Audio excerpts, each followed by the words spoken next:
Thanks for Herding Cats, Kevin Harris, Anna Lum, Rich O'Donnell, everybody, and everybody that's here. Let's do this thing. Muted wisdom. In the pre-dawn morning, the call of the birds enraged him.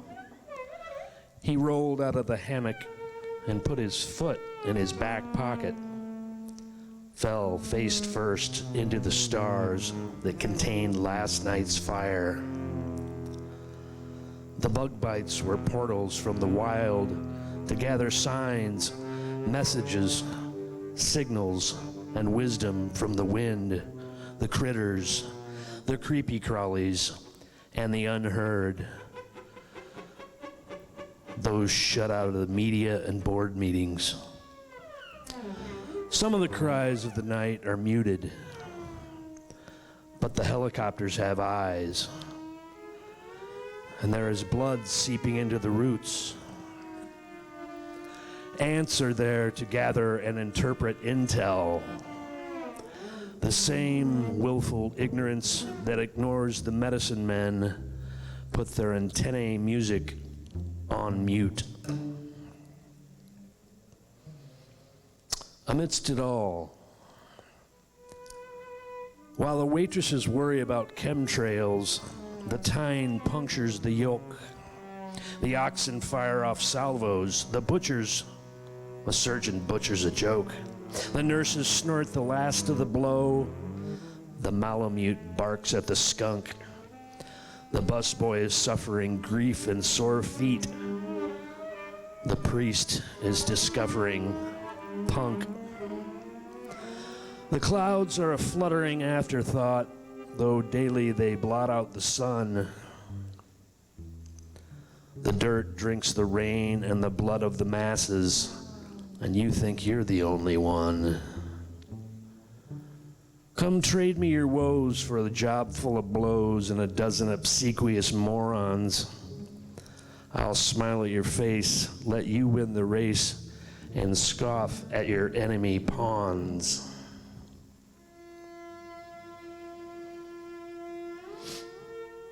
Fair warning.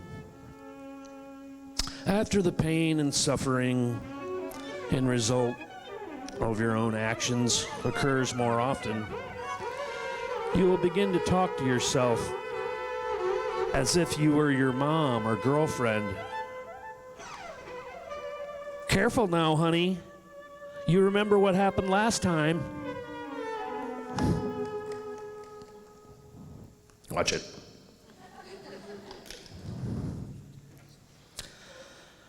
Astro Pig.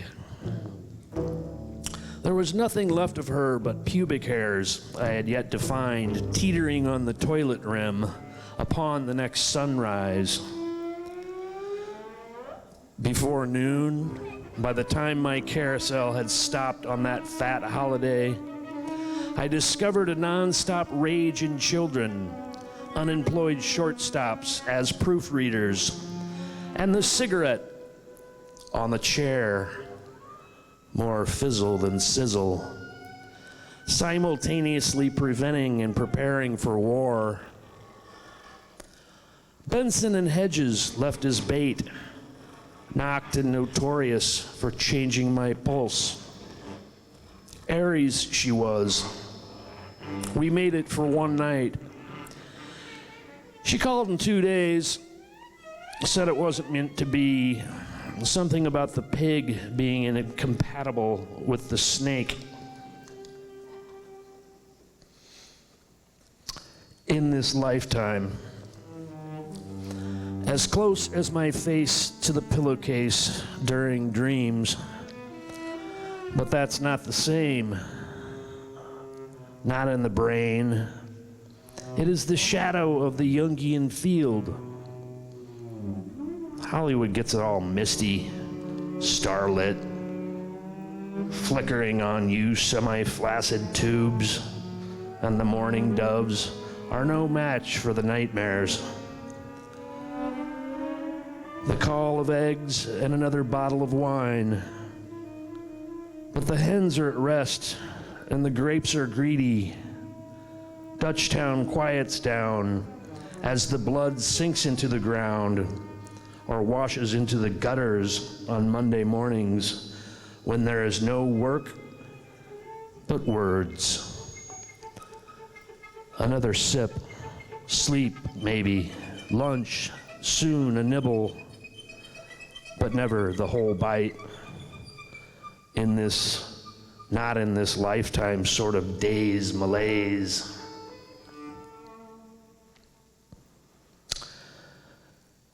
Dextromethorpan buzz.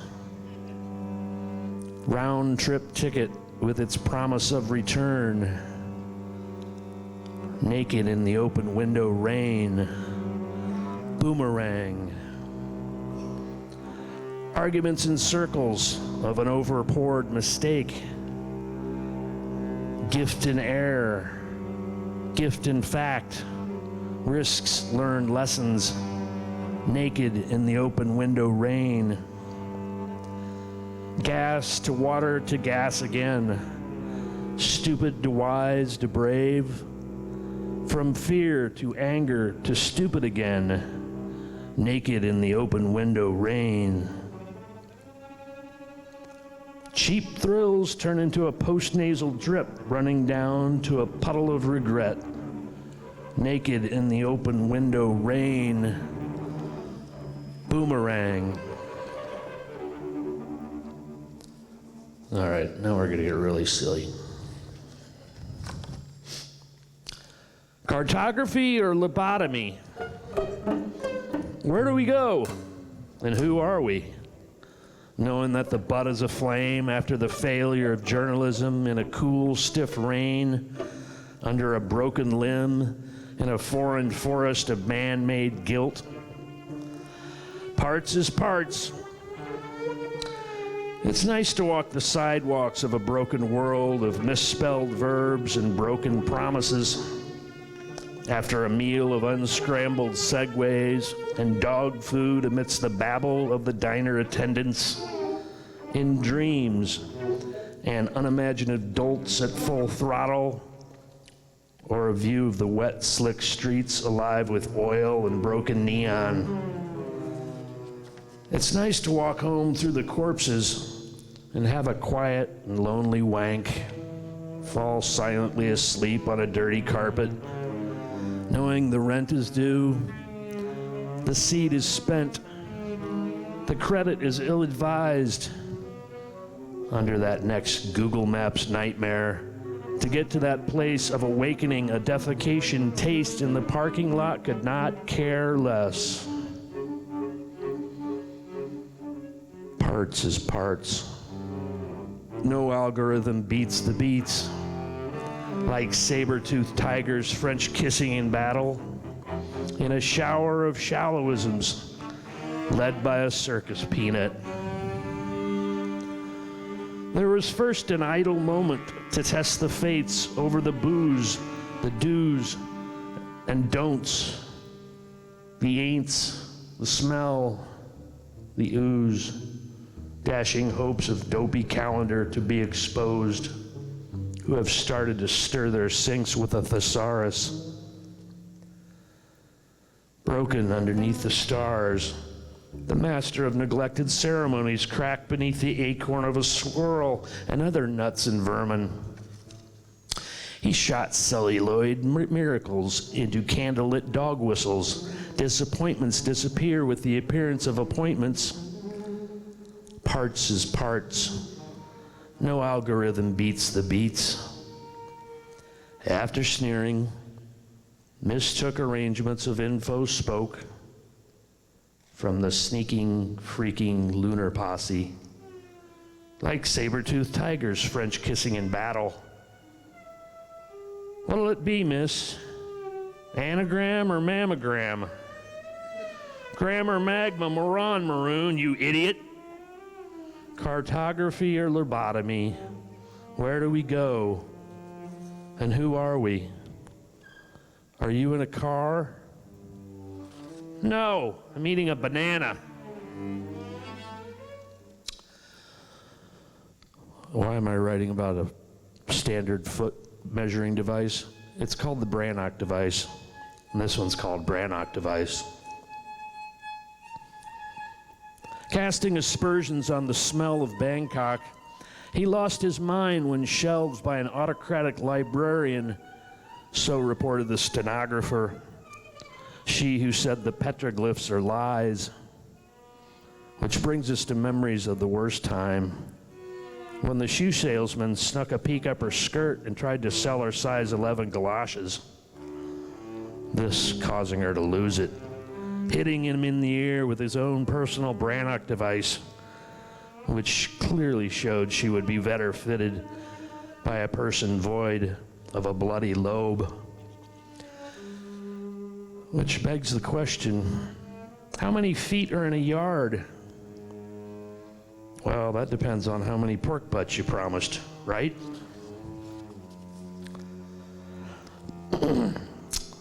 Vagitus is a word, means the crying of a baby. That's the name of this piece, Vagitus. Baby is calling but can't spell the anagram. Big Sally calling. Poopy, food, scared of Santa. Mommy is thirsty. Misty rot shimmy shake after lugging her around in the gut for months with only a few sneak sips and puffs.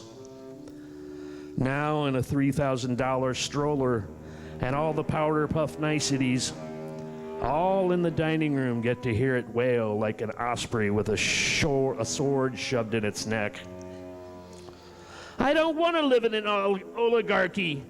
I want to climb back in the snatch. The aglets, the little thing at the end of your shoestrings, keeps them together. This one's called aglet. The birds are sick and sad. They hear me praying under cloudy skies and mock me. Boo-hoo! Boo-hoo! A soliloquy with false teeth, too stupid to find the worms I've buried in my background. I keep these secrets under wraps to the birds you see. Oh, how very Audrey Hepburn. Burn, burn, burn. It becomes so bothersome to think about when to trim one's nails for the task that may be done on one particular day.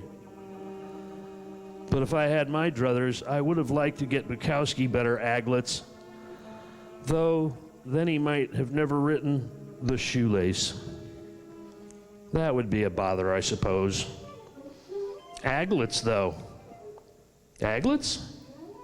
I wear my cross trainers so long, it is tape at the end of those fuzzy wutsies. People say I'm tripping, but I would be if it weren't for my clear tape, delicately applied clear tape aglets. And we'll just keep on. Thank you. Womble is when you're disturbed by nausea. Womble. The $7 whiskey ripoff helps to pull out the stinger. The womble is a warning of the next few hours, days, years. Hear it, feel it, shoved into the apple butter nightmare of hieroglyphs, telling, spanked by ancient Egyptians full of questions, with bulletproof surety and limp-dicked morticians, and the wrong way down the highway of lip-synced pop star hits and the danger of inbreeding. Meanwhile, the day started twice, up and down and on the floor, the ceiling, the walls, barely containing the safety-pinned pink-cheeked kids with mischief in their souls. Mothers screaming with little pills and Chablis, wafer thins, diet tricks, and bonbons gurgling in their guts. But not before the donut run skips logic in the last hours of fear and doubt of the future and past dalliances in the night. Overmorrow, you can probably guess what that means. Improvise with an emu or coyote or indivisible attempts to gain access to back in the day, to know how overwhelming interpretation can be, known for its complex and often challenging, ready to spill all the tea perplexities that will kick your ass into overmorrow twice over with a force akin to the impact of the invisible hand messages for which these masses yearn, crowding stadiums in search of the man who uttered, "There's no tomorrow. I'm sleeping in. Improvise with an emu. Gonna dream all night of improvising with you." Desperation, love, and a poison ocean. Does your kelp need help? Some violence yelp? Say goodbye to active ingredients. Eggs on a bed of already twitchy Tweeterberg, where relaxation meets adventure, as the big-name pills notably lost interest and never met sore feet. Soon, even Midwesterners will mourn. One more. Not the final snafu.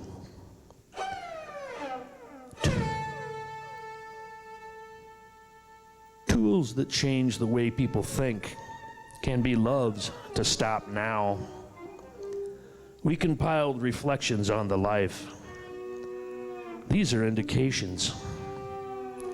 You can deal with any crazy tissue issue that pops up today, but you half believe in yourself. Things are better than you realize, even if this snafu looks like the end of the world. There's always time to drop water balloons on the gendarmerie, chortling all the while in a time of surprises and disguises. Thank you. Thank you.